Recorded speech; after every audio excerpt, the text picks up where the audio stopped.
चलिए आज से अपनी जर्नी चालू करते हैं। हम लोगों ने कल सिलेबस को देखा था और मैंने डिस्कस किया था। तो जर्नी खूबसूरत है, केमिस्ट्री बहुत ही खूबसूरत विषय है, लाजवाब विषय है। बस इसकी शुरुआत हम एक तगड़े ढंग से करना चाहते हैं और कर रहे हैं।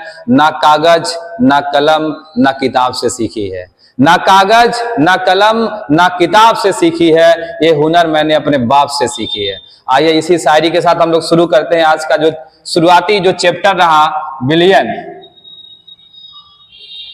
लेकिन इस चैप्टर को पढ़ने से पहले कुछ चीजें हमें जाननी होंगी, जानने के बाद ही हम इस चैप्टर को शुरू कर पाएंगे। तो मैं पहले एक बेसिक स्तर से शुरू करता हूं। जैसे पहला जो बेसिक स्तर आपका आएगा वो आता है पदार्थ, मैटर,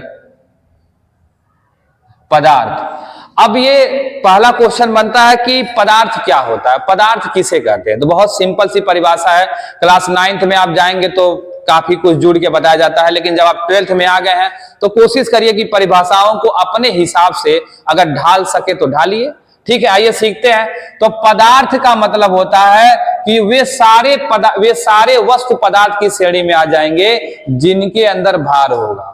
याद रखिएगा, जिनके अंदर भी भार है, जिनके अंदर भी भार है वो सभी के सभी पदार्थ की श्रेणी में आ जाते हैं।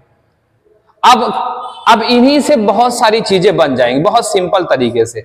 मान लीजिए अगर भार है तो पक्का है वस्तु स्थान घेरेगा, स्थान घेरता है। तो लोग कहते हैं पदार्थ स्थान घेरता है। बहुत सिंपल सी बात है भाई, अगर भार होगा तो स्थान घेरेगा ही घेरेगा, कन्फर्म है, इसमें दो राय है ये नहीं है।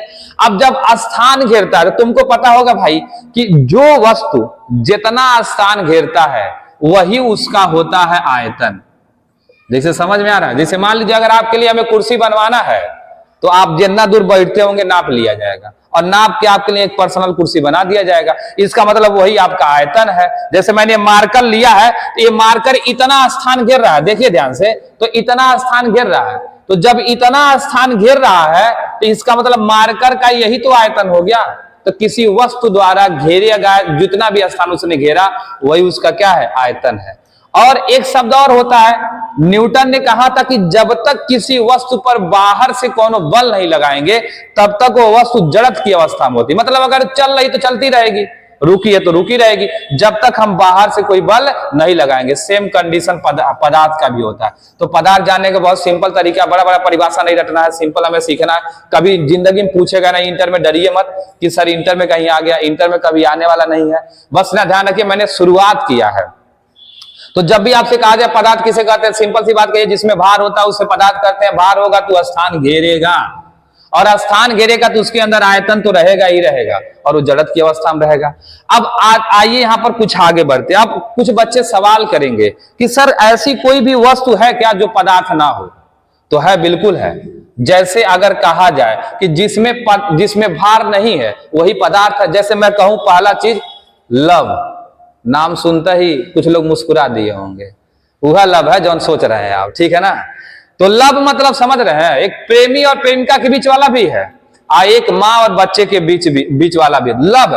अगर कोई मान लीजिए फिल्म विल्म देखे होंगे आप, जब फिल्म देखे होंगे तो हीरो कहता होगा हीरोइन से, मैं तुम्हें समुंदर इतना गहरा प्यार करता हूं, मैं तुमको बहुत प्यार करता हूं। तो अगर हीरोइन गलती से पूछ दे कि बताओ कै किलो प्यार करते हो, तो क्या तय के बता पाएगा कभी जिंदगी में? कब वो ना बता पाएगा। इसका मतलब है कि लव पदार्थ नहीं है। बच्चे जाते हैं घर पर, मम्मी कहती तुम्हारे लल्ला हो, सोना हो, तुम्हारे बाबू हो। अब बच्चा गलती से पूछे मम्मी कै किलो प्यार करती हैं, तो क्या मम्मी तौल के बता देंगी? यानी वो भी प्यार आपका पदार्थ नहीं है। बड़ा सिंपल तरीका है पदार्थ को जानने का। फिर इसके बाद याददाश्त।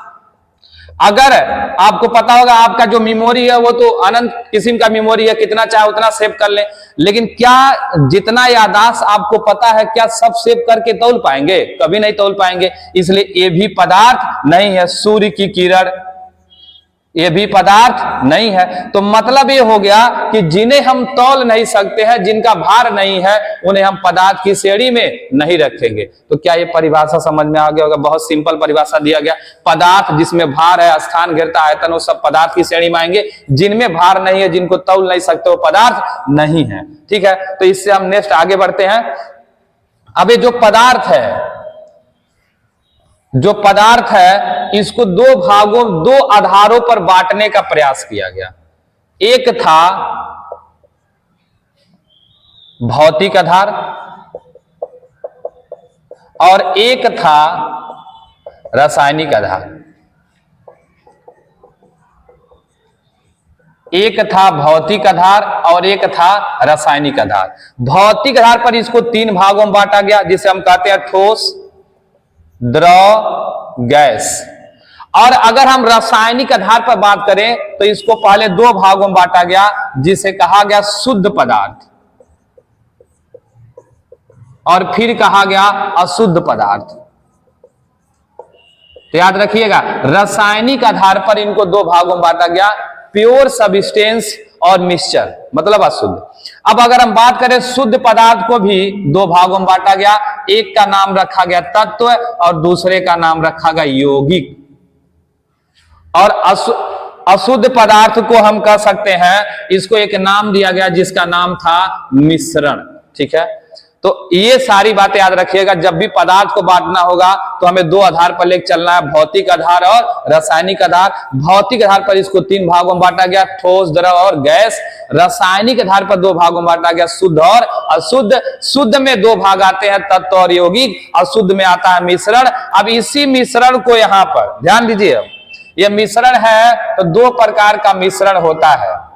एक होता है समांगी मिश्रण, समांगी मिश्रण जिसे बोलते हैं होमोजीनियस मिक्सचर, और एक होता है विषमांगी मिश्रण जिसे बोलते हैं हेट्रोजीनियस मिक्सचर। अब हमें लगता है सारी बातें समझ में। एक बार रिकॉल करिए भैया, हम शुरू कहां से किए थे? पदार्थ से, जिसके अंदर भार है। भार होगा तो स्थान घेरेगा, आयतन होगा, उसे हम पदार्थ कहेंगे। दुनिया में वो सारा वस्तु पदार्थ है, ये चाहे दस्ती हो, मेरा बाल हो, ये मार्कर हो, सब पदार्थ है जिसके अंदर भार है। और जिसको हम तौल नहीं सकते, जिसके अंदर भार नहीं, वो पदार्थ नहीं है, कुछ भी कर लीजिए आप। ठीक है, अब पदार्थ को हमने 2 श्रेणी में बांट दिया, एक भौतिक आधार पर, दूसरा रासायनिक आधार पर। भौतिक आधार में ठोस, द्रव, गैस, और रासायनिक आधार में आ गया शुद्ध और अशुद्ध। यही हमें पढ़ना होता केमिस्ट्री में। शुद्ध में आता है तत्व और यौगिक, अशुद्ध में आता है मिश्रण। मिश्रण भी 2 तरह का हो गया, समांगी और विषमांगी। ठीक है।